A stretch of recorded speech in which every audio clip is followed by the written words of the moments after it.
하나님께 기도하지만 응답이 없는 것처럼 느낄 때가 있습니까? Have we ever prayed to God but felt as though there was no answer in return? 바울은 오늘 재판 후에 2년 동안 감옥에 갇혔어요. After his trial today, Paul was imprisoned for 2 years. 그가 하나님께서 주신 사명을 감당하려고 했지만 뜻하지 않는 오랜 기간 감옥에 갇혔습니다. So he was committed to fulfilling the mission of God that had been given to him, but he unexpectedly had to endure a long period of waiting. 우리가 인생을 살아가면서도 2년의 공백기를 경험하고 있을 때가 있는데요. 그럴 때 우리가 어떻게 해야 할까요? So then as we face throughout our life, there may be 2-year gap in our lives, then how should we respond? 자, 오늘 본문을 이해하기 위해서 세 가지 부류의 사람을 먼저 살펴봐야 합니다. So then to better understand today's message, let's first examine 3 groups of people. 첫 번째는 하나님을 믿는다고 하지만 여전히 세상의 방식을 따르는 유대 지도자들입니다. First group of people was Jewish religious leaders who claimed to believe in God but still followed the ways of the world. 두 번째는 양심과 법을 따르지 않는 로마 총독입니다. And second was the Roman governor who neither followed his conscience or upheld justice. 세 번째는 우리가 좋아하는 항상 양심을 따라 하나님을 섬기는 바울입니다.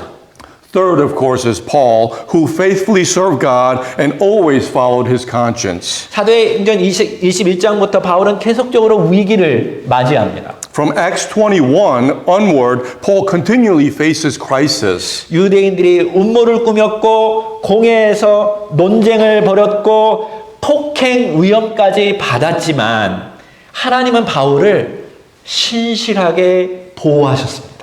Paul encounters Jewish conspiracies, intense debate in the Sanhedrin, and even threats of violence, but yet he continually be faithful to protect God. 그의 조카를 통해서 그 살해 계획이 발각되었고 430명의 로마 군사의 보호 아래 가이사랴까지 호송하는 장면은 하나님께서 아주 깊은 섭리 가운데 바울을 인도한다는 것을 보여주고 있습니다. The assassination plot uncovered through Paul's nephew, and we see God's deep provision as 470 Roman soldiers escort Paul safely to Caesarea. 사도행전 24장은 유대인들이 이제 변호사를 데리고 와서 가이사랴까지 데리고 와가지고 로마 총독 앞에서 바울을 고소하는 장면이 나옵니다. So then book of Acts today begins with Jewish leaders bringing lawyers to accuse Paul before Roman governor. 자, 바울을 고소하는 유대인들이 나오는데요. 다 같이 2절을 읽어보겠습니다. 시작. 바울을 부르매 더들로가 고발하여 이르되 벨릭스 각하여 우리가 당신을 힘입어 태평을 누리고 또 이 민족이 당신의 선견으로 말미암아 여러 가지로 개선된 것을 우리가 어느 모양으로나 어느 곳에서나 크게 감사하나이다. Let's read together in English. After Paul had been summoned, Tertullus began accusing him, saying to the governor, "Since we have attained great peace through you, and since reform are being carried out for this nation by your foresight, we acknowledge this in every way and everywhere, most excellent Felix, with all thankfulness." 여기 더둘러가 이방인의 이름으로 보아서 유대인들은 로마법에 정통한 이 더둘러를 변호사로 선임한 것입니다. So then here Tertullus appears to have a Gentile name, indicating that Jewish leaders hired a Gentile lawyer well versed in Roman law. 그는 먼저 벨릭스 총독에게 호의를 얻기 위해서 아주 아첨하면서 벨릭스를 극찬하고 있습니다. And Tertullus began by excessively flattering Felix to win his favor. 그러나 이것은 완전한 거짓말입니다. However, this praise is entirely false. 그 이유는 역사학자 요세푸스에 의하면 벨릭스는 유대 지역에서 강력한 반란을 진압하고 많은 유대인들을 학살했기 때문에 그렇습니다. Because according to historian Josephus, Felix brutally suppressed Jewish uprisings, massacring many Jews in that region. 이 바울을 죽이기 위해서 거짓말로 지금 아첨하면서 호의를 얻으려고 한 것입니다. So then he is trying to be excessively praising to be able to capture and murder Paul.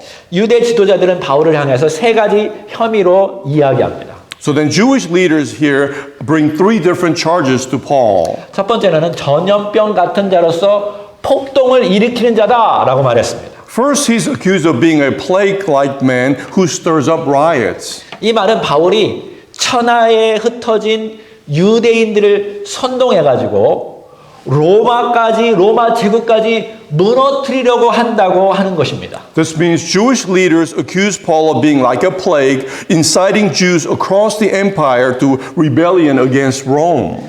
그러나 바울은 한 번도 폭동을 일으킨 적이 없고 오히려 각각 지역에서 강경파 유대인들이 폭동을 일으켰죠. 바울을 죽이려고. And of course, this is completely false, for Paul had never started a riot. In reality, it was the radical Jewish faction that caused unrest.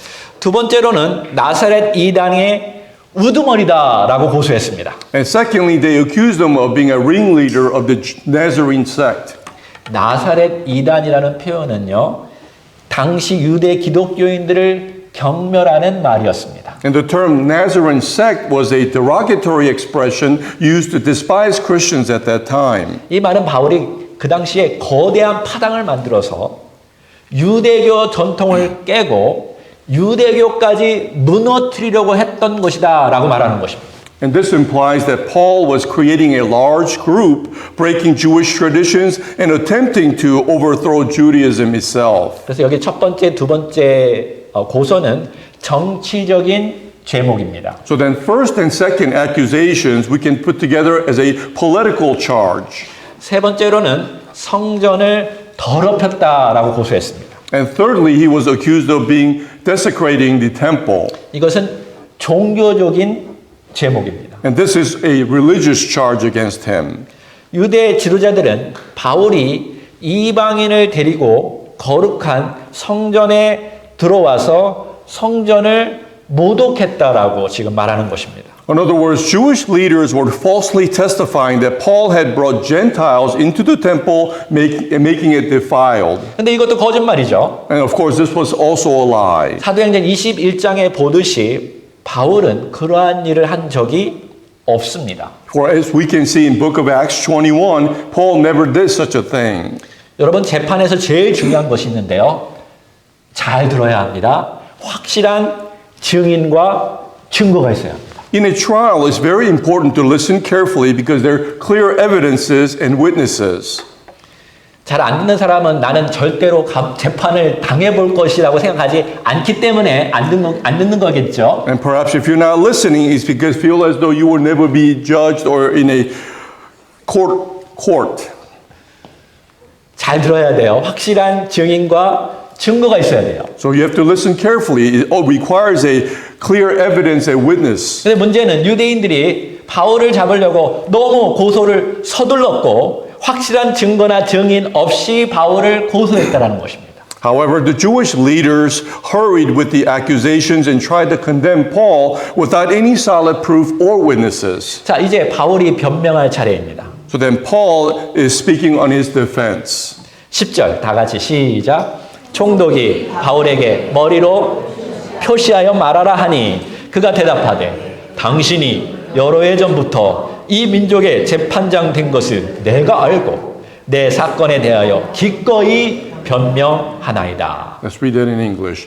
And when the governor had nodded for him to speak, Paul responded, knowing that for many years you have been a judge to this nation, I cheerfully make my defense. 그 당시에 파워풀한 이 가버너가 고개를 너가 얘기해 라고 말한 것입니다. So then the governor who was in charge at that time gave a chance for Paul to speak. 바울과 더들러는 각자 벨릭스에게 존경을 표했지만 이 둘의 큰 차이점이 있습니다. Both Paul and Tertullus expressed their respect towards Felix, but there's a significant difference between the two.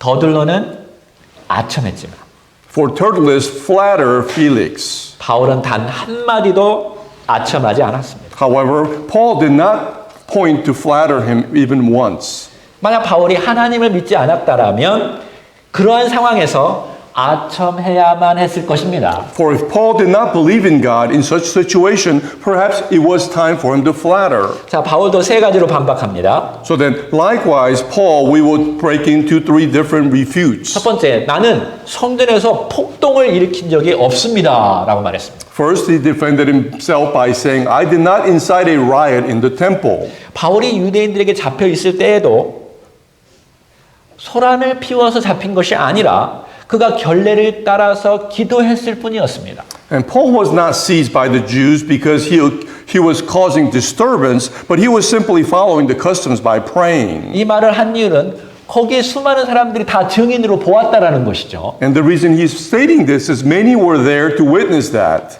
두 번째, 나는 유대교의 신앙을 존중하며 부활을 믿는다라고 말했습니다. Secondly, Paul also made a point saying that he respects the Jewish faith and believes in the resurrection. 바울은 자신이 유대교를 부정한 것이 아니라 오히려 구약의 가르침을 온전히 완성하는 신앙을 가졌다라고 지금 말하고 있습니다. And Paul is stating that he has not rejected Judaism, but rather holds a faith that fully fulfills the teachings of the Old Testament. 그러니까 자신도 구약의 율법과 선자를 다 읽고 여기 모든 유대인들이 기대하는 그 메시아를 자기도 소망하고 있다라고 말한 것입니다. And he also affirms that he believes in the law and the writings of the prophets and that he shares the hope of the Messiah that they were waiting for. 세 번째로는 내가 성전을 더럽힌 것이 아니다라고 진실되게 얘기했습니다. And Paul also states thirdly the truth, I did not defile the temple. 바울은 공회에서 자신이 바리새인들처럼 부활을 믿는다고 했을 뿐이었는데 거기 두 부류들이 서로 싸운 것뿐이죠. And Paul simply stated that in the Sanhedrin that like Pharisees he believes in the resurrection, but as a result Jewish leaders began to argue amongst themselves. 자, 우리도 바울처럼 거짓된 비난 앞에서 침착하고 진실되게 있는 그대로 이야기하면 됩니다. So then, like Paul, we all should remain calm and truthful in the face of false accusations, simply speaking the fact like Paul did. 여러분 잊지 마십시오. So then remember, 우리는 사람 앞에서가 아니라 하나님 앞에서 살아가는 사람들입니다. for you and I, we all are people who live according to our conscience before God, not before people. 그래서 바울처럼 그 세상에 어떠한 높은 위치에 있는 사람일지라도 두려워하지 마십시오. So then, like Paul, no matter how the high status the person may be, do not fear them like Paul. 아무리 거짓된 증거로 여러분을 공격할지라도 하나님께서 여러분과 함께하면 두려울 것이 없습니다. No matter how they try to accuse you with lies, but if God is with you, there's nothing to fear. 문제는 세 번째, 양심과 법을 따르지 않는 벨릭스가 있는 것입니다. However, thirdly, Felix, who does not follow conscience or the law. 22절 다 같이 시작. 벨릭스가 이 도에 관한 것을 더 자세히 아는 고로 연기하여 이르되 천부장 루시아가 내려오거든 너의 일을 처결하리라 하고 백부장에게 명하여 바울을 지키되 자유를 주고 그의 친구들이 그를 돌보아주는 것을 금하지 말라 하니라. In English together.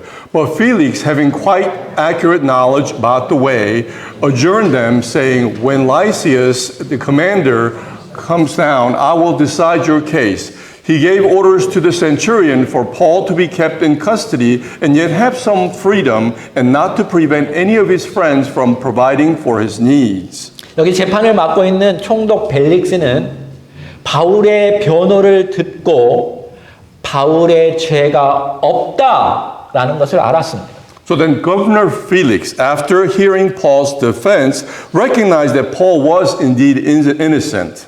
왜냐하면 이미 바울을 데리고 왔던 천부장이 레터로 이 사람이 죄가 없다라고 말했기 때문에 그렇습니다. Because Commander Lysias has already informed him that Paul was innocent. 그러나 즉시 그는 바울을 석방하지 않고 천부장 루시아가 오면 판결하겠다라고 지연시킨 것입니다. However, instead of releasing Paul immediately, Felix postponed the decision, saying, "When Lysias the commander comes down, I will decide the case." 여러분, 진리를 알면서도 판결하지 않는 것, 행동하지 않는 것은 죄입니다. So then you have to know, knowing the truth but not acting on it is also a sin. 지난주에도 말했듯이 하나님께서 세상에 권위를 주었다면 그 권위 속에서 정의롭게 법과 양심을 따라 판결해야 하는 것입니다. And as I mentioned last week, if God has given authority to this world, we must make judgment according to the law and consciously justify.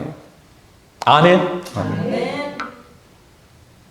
우리 부모님도 법과 양심을 따라서 자녀들을 잘 판결하시기 바랍니다. So then to all the parents, also follow the law and be justful to your children.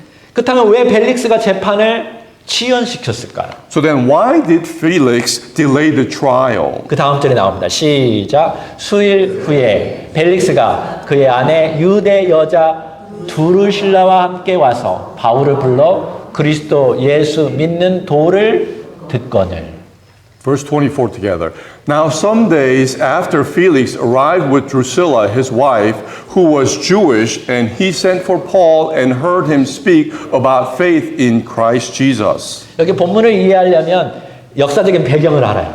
So in order for you to understand this scripture, you have to know the history. 역사적인 자료를 보면 여기 두루실라는 벨릭스의 세 번째 부인입니다. Historical records show that Drusilla was Felix's third wife. 그녀는 헤롯 아그리파 1세의 막내딸이자 헤롯 아그리파 2세의 누이입니다. And Drusilla was the youngest daughter of Herod Agrippa the first and sister of Herod Agrippa the second. 헤롯 대왕이라는 말을 들어본 적 있으시죠? And do you remember hearing about King Herod?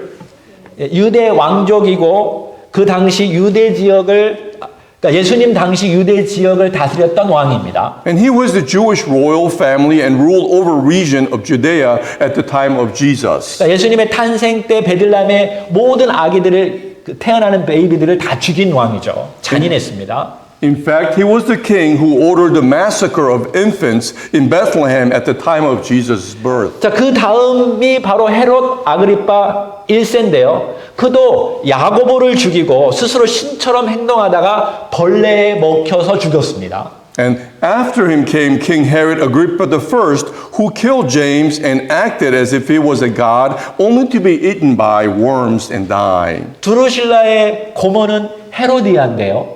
침례 요한의 목을 따라고 요청했던 사람이죠. And Drusilla's aunt, Herodias, was the one who requested beheading of John the Baptist. 역사적인 자료에 보면 두루실라는 유대 왕가의 출신으로 아주 미모가 뛰어났다라고 기록되고 있습니다. And looking at history, Drusilla from Jewish royal family was known for her beauty as well.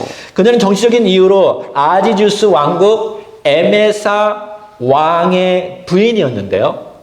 벨렉스가 그녀를 보고 너무너무 예뻐서 뿅 가가지고 남편과 이혼하게 만들고 그녀를 빼앗아 온 것입니다. And for political reasons, she was initially the wife of King Isaias for the kingdom of Emesa. However, Felix was so attracted to Drusilla, caused her to divorce her husband and took her as his own wife. 그러니까 여기 로마 총독인 벨릭스는 유대 왕가의 여인을 통해서 더 큰 파워를 가지게 된 것이고요. 두루실라 또한 더 큰 파워를 가진 벨릭스의 아내가 된 것입니다.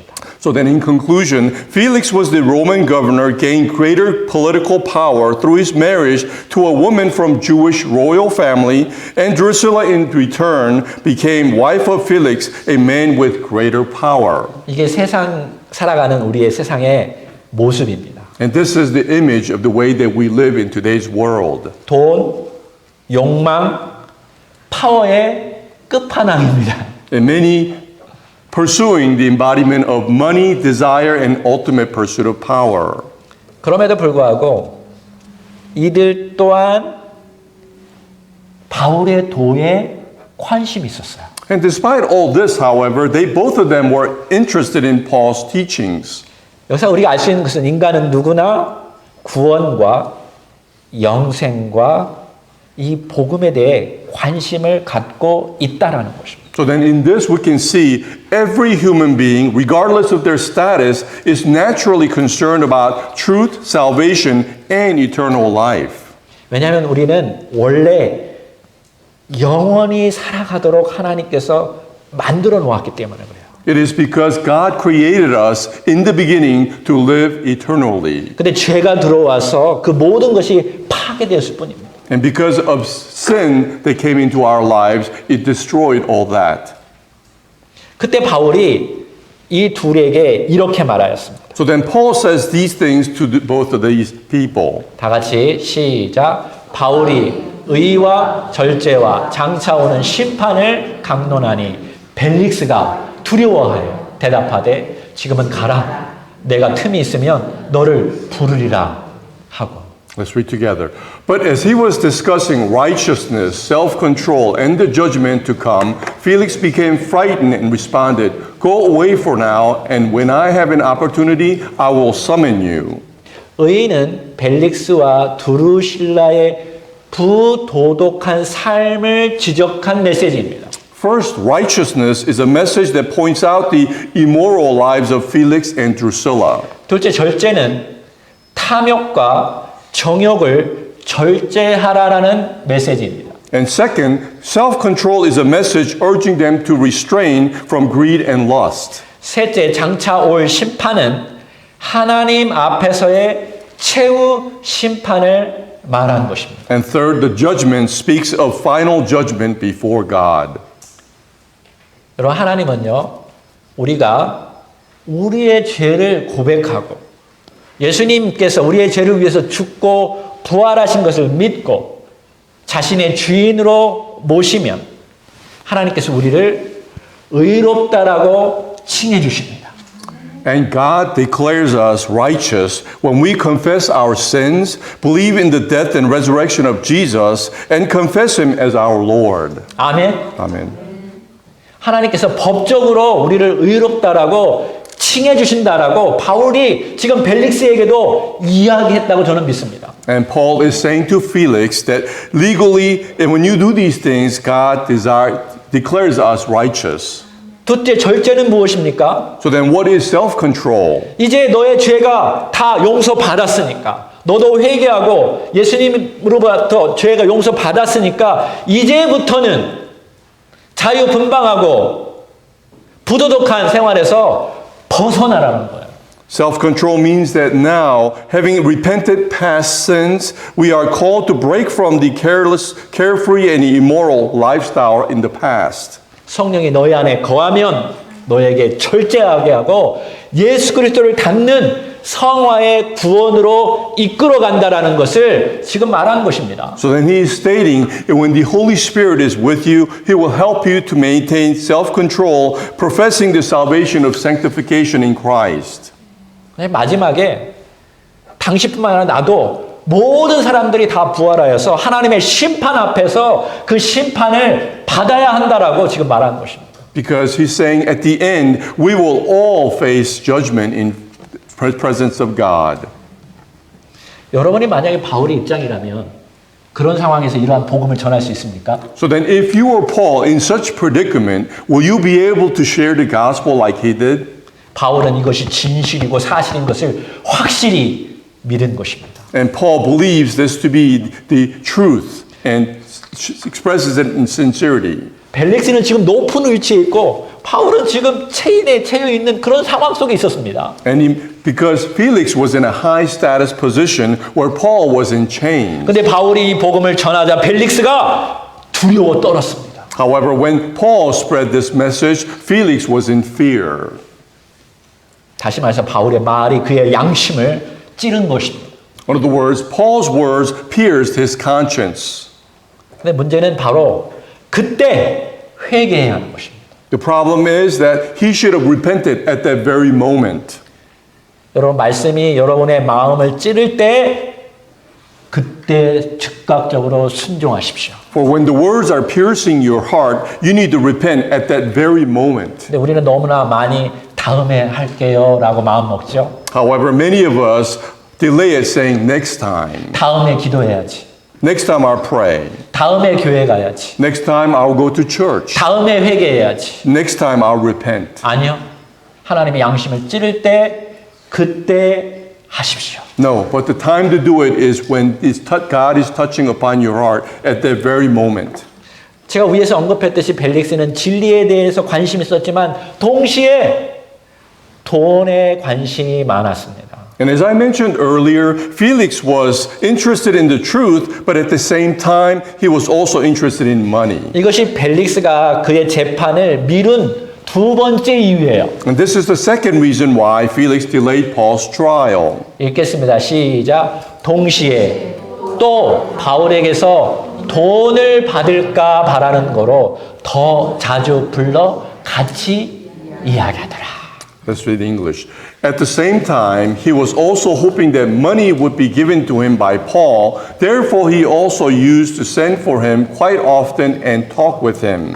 벨릭스는 이 재판 과정에서 바울이 얼마나 많은 돈을 해외에서 가지고 와가지고 예루살렘의 교회에 전달한 그 사실을 다 알았습니다. So then Felix, during this trial, learned that Paul had donated a large sum of money to the Jerusalem church and had paid fees for those who had made vows. 맞습니다.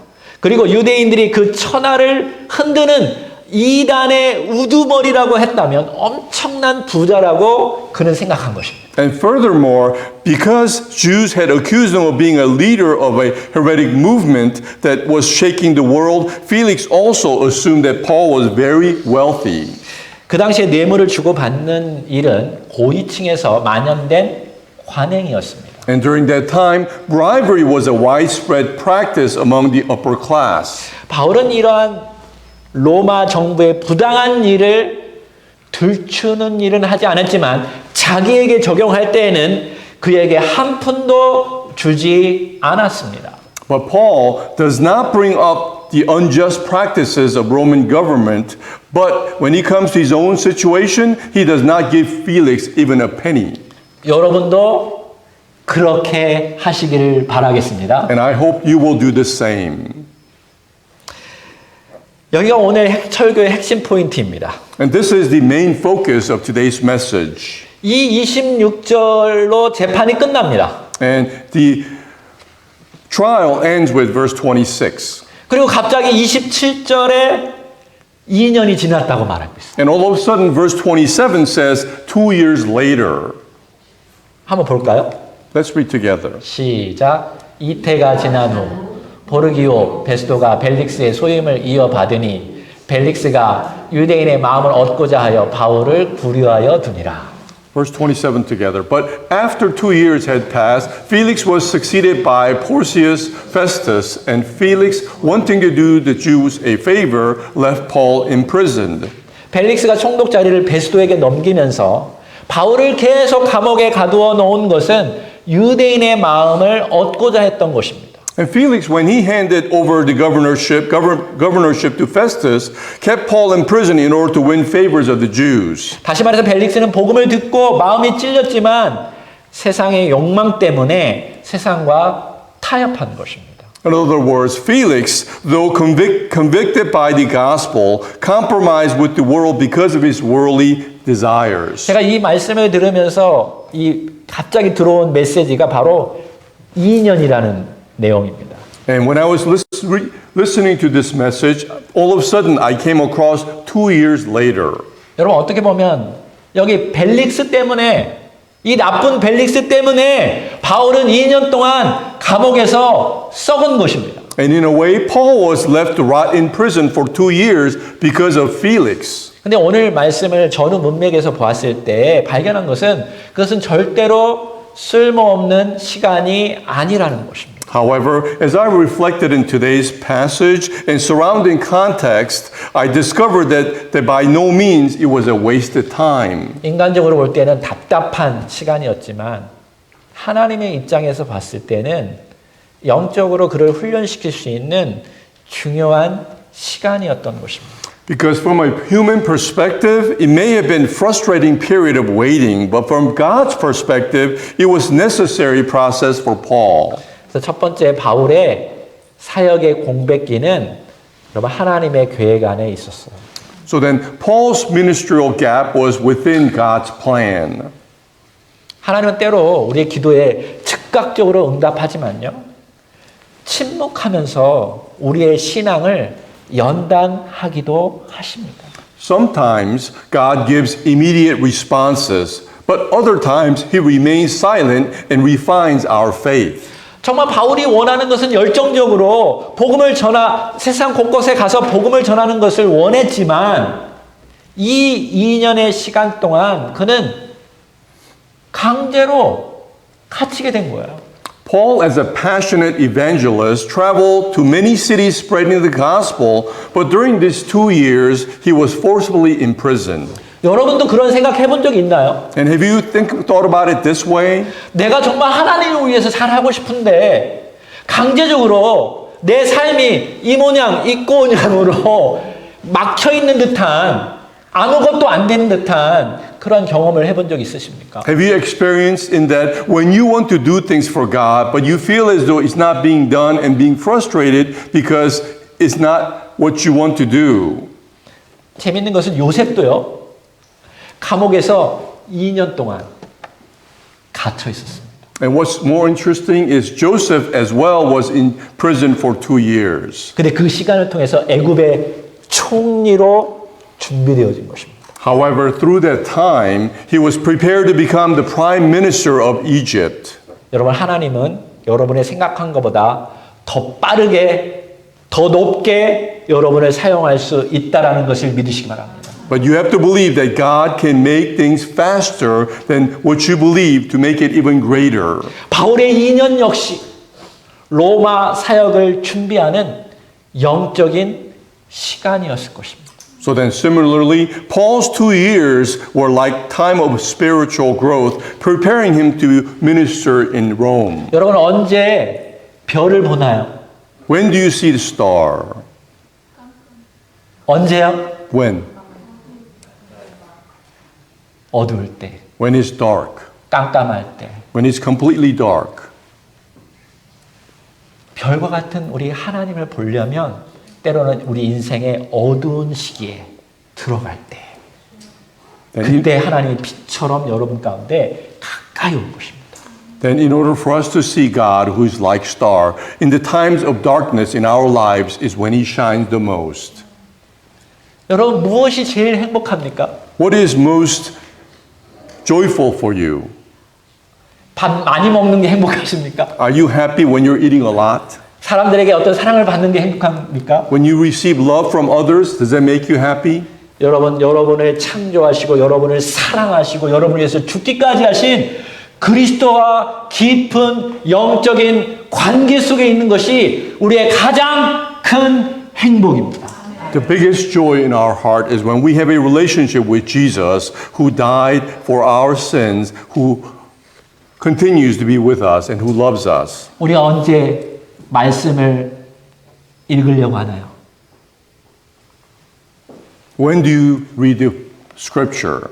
어려울 때가 아닙니까? Isn't it when you are faced with hardship? 언제 마음을 다해서 하나님께 기도하나요? When is it when you pray with all your heart? 어려울 때가 아닌가요? It's during difficult times, isn't it? 두 번째, 바울이 갇혀있지만 하나님의 역사에서 벗어난 것은 아닙니다. Secondly, Paul's imprisonment did not stop God's work. 그는 분명히 감옥에서도요, 간수들과 병사들에게 복음을 전했을 가능성이 엄청 큽니다. And it is highly likely that Paul preached the gospel to the soldiers and guards even while in prison. 이때부터 연습했을 것입니다. And he probably practiced as well. 그래서 로마에 가서도 그렇게 했습니다. And that he continued to do the same when he went to Rome. 또 바울이 편지를 교회들에게 썼는데 어디에서 많이 썼냐면 이 감옥에서 많이 썼습니다. And he wrote many letters to other churches, and this was done while he was imprisoned. 여러분 환경이 제한되어도 하나님의 복음의 역사는 여전히 일어나고 있습니다. So then know even when circumstances are limited, the gospel still moves and works. 마지막으로 하나님은 적절한 때에 문을 여십니다. And lastly, God opens doors at the right time. 우리 옆 사람에게 한번 말해 보십시오. So then say this to the person next to you. 적절한 때에 At the right time, 문을 엽니다. He will open doors. 힘을 내십시오. So have strength. 하나님께서 바울 보고 너 로마에 가서 복음을 전하라는 것을 이미 계획했었어요. So then God had already planned for Paul to preach the gospel in Rome. 사도행전 23장 11절에 보면 네가 예루살렘에서 나의 이 일을 증언한 것 같이 로마에 가서도 똑같이 하라라고 이미 바울에게 말했죠. For he had already stated in book of Acts chapter 23 verse 11, as you have testified about me in Jerusalem, so you must also testify in Rome. 이미 바울은 그런 비전을 가지고 있었습니다. So then Paul already had such vision. 근데 하나님은 바울을 즉시 로마로 보내지 아니하고 이 2년의 시간이 흐른 후에 거기로 가게 된 것입니다. However, God did not send Paul immediately to Rome. Paul had to wait for 2 years before being sent. 왜냐하면 하나님은 이 세상의 모든 정세를 다 알고 있기 때문에 그렇습니다. This is because God is fully aware of all circumstances in the world. 어떤 상황에 있을 때 바울이 움직이는 것이 최상이라는 것을 하나님은 알고 계십니다. And God already knows when is the best time for Paul to move. 그러니까 우리 눈에는 이해되지 않는 지연처럼 느낄지라도 하나님의 최적의 타이밍이 있다는 것을 믿으십시오. So then believe that what it might seem like a delay in human perspective is actually God's perfect timing to open the door. 어쩌면 바울이 지금 그냥 즉시 풀려나서 밖에 나가면요. 바울을 잡아 죽이겠다고 한 사람이 밥을 안 먹고 내가 평생 밥을 안 먹고 바울을 죽이겠다는 40명 때문에 금방 죽을 수도 있습니다. And perhaps if Paul was released right at that time, those who were seeking to assassinate him may have caught up with him. 여러분 하나님은 최적의 타이밍을 알고 계십니다. So then God knows the right timing, perfect timing. 우리 인생에서 이 바울과 같은 인생의 공백기를 경험할 수 있어요. So then all of us, we too may experience this 2 years of gap in our lives like Paul. 기도해도 응답이 없는 것처럼 느낄 때가 있습니다. And throughout your lives, there may be times when you feel like there's no answer to our prayers. 왜 하나님은 이러한 것을 우리에게 허용하실까요? Why does God allow such things to our lives? 제가 여러분에게 분명히 얘기하겠습니다. And I will say this clearly. 하나님은 여러분이 예수님처럼 온전하고 거룩하고 두려워하지 않는 하나님의 자녀로 만들기를 원하시기 때문에 그렇습니다. God desires to make you His children like Jesus as a whole, not to fear, but imperfect in every way. 그러려면 이 어려운 시간을 이겨내야 합니다. In order to do so, you have to overcome your hardship and suffering. 아이가 언제 크는지 여러분 아십니까? Do you know when a child grows up? 엄청 감기에 걸려서 죽을 똥 말똥 할 때 그거를 넘어가면 그 아이가 크는 거예요. When a child suffers illness and overcomes it is when he starts to grow. 우리 부모님들이 다 알고 계시죠? All of our parents know this. 한번 앓고 나면 아이가 금방 성장합니다. When a child suffers through illness, they tend to grow. 영적으로도 똑같습니다. Likewise, spiritually. 우리의 인생의 광야가 옵니다. In our life, there will be wilderness. 근데 그때 여러분 나도 예수님을 닮아가야지 하는 마음을 품기 바랍니다. During those times, have the desire to be like Jesus. 그러므로 2년의 시간을 보낼 때 하나님의 선하신 계획을 믿으십시오. So then as you go through the 2 years gap, know that all the goodness in God. 여러분이 다 막혀 있고 아무것도 할 수 없는 그 시간에도 하나님은 여러분을 위해서 여전히 일하고 계십니다. When it feels as though you're at dead end, that nothing seems to open, God still is at work for you. 기도합시다. Let us pray.